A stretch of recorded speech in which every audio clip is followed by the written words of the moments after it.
Mark Lowcock. Mark. Thank you.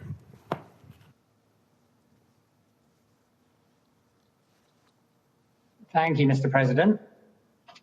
The humanitarian crisis in Yemen has never been worse. I want to be clear on that point. Famine is again on the horizon. Conflict is again, the economy is again, humanitarian activities are again growth. And then the new problem, COVID-19, is spreading out of control. And we have the sorry saga of I promised when I briefed you the week before last I would update you on the SAFA today. There has been no progress. As I told you last time, the thing that worries me most about the SAFA is that if it explodes or leaks, the oil spills could, the technical experts have told us, put the ports of Hodeidah and Salif out of action for weeks or even months. Some of you will remember that in late 2017 and again in late 2018, I warned that the coalition blockade and then their mooted attack on Hodeidah was likely to plunge Yemen into famine. Those warnings were heeded. The worst was avoided. It would then be the unhappiest of ironies if the failure of Ansar Allah to allow us to deal with the tanker were to be the cause of the loss of the ports. The consequences would be just as I warned in 2017 and 2018. I hope wiser counsels will prevail. The rhetoric on Yemen is often reassuring, and the actions relentlessly ruinous. I will brief you today on 5 issues: protection of civilians, humanitarian access, funding, the economy, and progress towards peace. With respect to the protection of civilians, hostilities are intensifying across the country. There are now 43 active front lines in Yemen, compared to 33 in January. The number of conflict incidents causing civilian harm increased in the second quarter of the year for the third quarter in a row. On 15 June, at least 12 civilians were killed in an attack on a vehicle in Sadr. On 12 July, an attack killed 9 civilians in Hajjah. 3 days later, another attack killed 11 civilians in Al-Jawf. Available information indicates these attacks were all airstrikes. I'm particularly concerned at escalating hostilities in Marib, including recent shelling incidents. Martin's talked to you about this already. Nearly 1 million people are displaced and sheltering in and around Marib. If there's an assault on the city, we'll almost certainly see waves of already vulnerable people flee the area. I call on all the parties to do everything possible to de-escalate the violence now, both in Marib and across the country. Yemenis need a nationwide ceasefire. Second, Mr. President, humanitarian access. Overall, efforts to improve the operating environment in the north, where we've had most problems, are progressing. Of course, there's more to be done. In the coming weeks, we'll work with everyone to build on the good practices we've seen recently on approving project agreements and other issues. We also want to see the long-planned World Food Programme pilot begin for biometric registration of food aid recipients. After delaying for several weeks, the coalition has now agreed that the technical equipment can be shipped to Yemen, which is welcome. I urge the Ansar Allah authorities to move quickly to implement the pilot. Meanwhile, in the south, we continue to have serious concerns with an uptick in violent incidents targeting humanitarian assets and local authorities adding new bureaucratic requirements for aid agencies. Mr. President, my third point is funding for the aid operation, which is, frankly, on the verge of collapse. We've already seen severe cuts to many of our most essential activities. We used to provide food to 13 million hungry people every month in Yemen. Because of funding cuts, only 5 million of these people are still getting full rations. 8 million have had their rations cut in half. Similar cuts are affecting millions of people who rely on aid for water, healthcare, and other needs.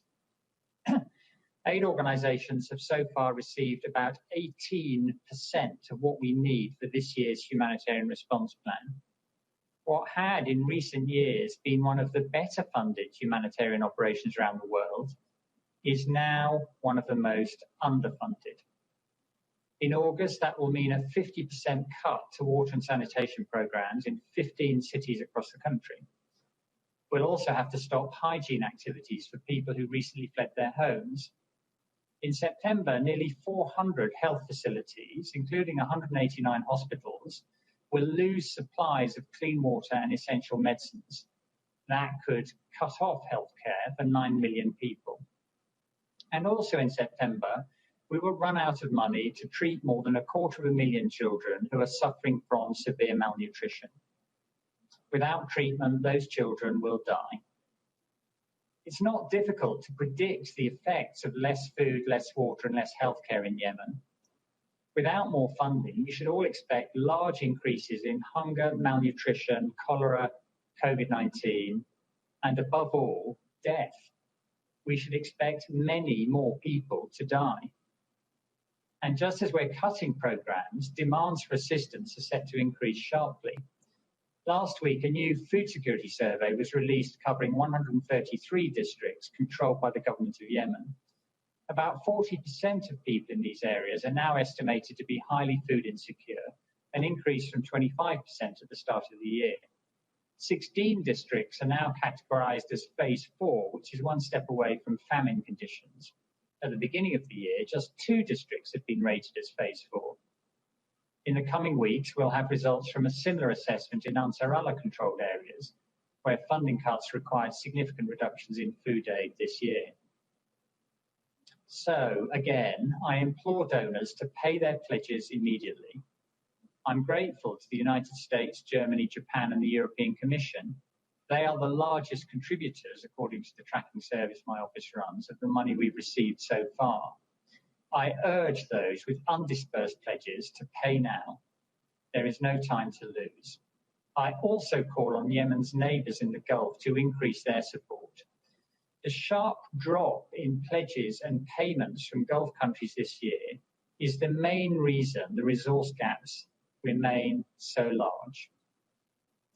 Mr. President, my 4th point is Yemen's economy, which is in freefall.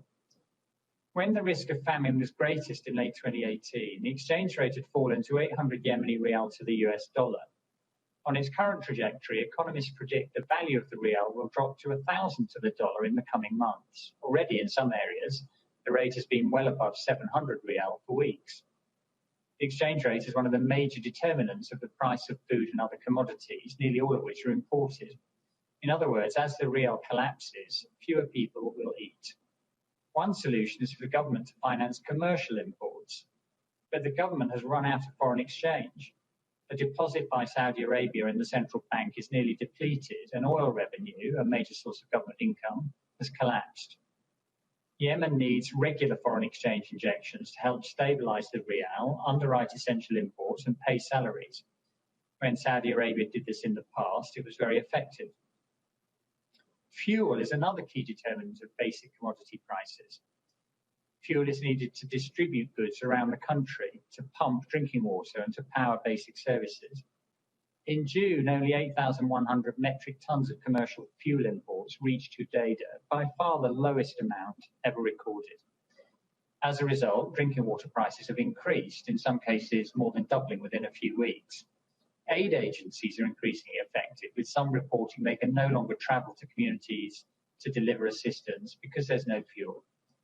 As we know, famine is stalking the country again, and the fuel shortages are also behind sharply escalating food prices. On top of these challenges, many Yemenis are losing any remaining income at an alarming rate.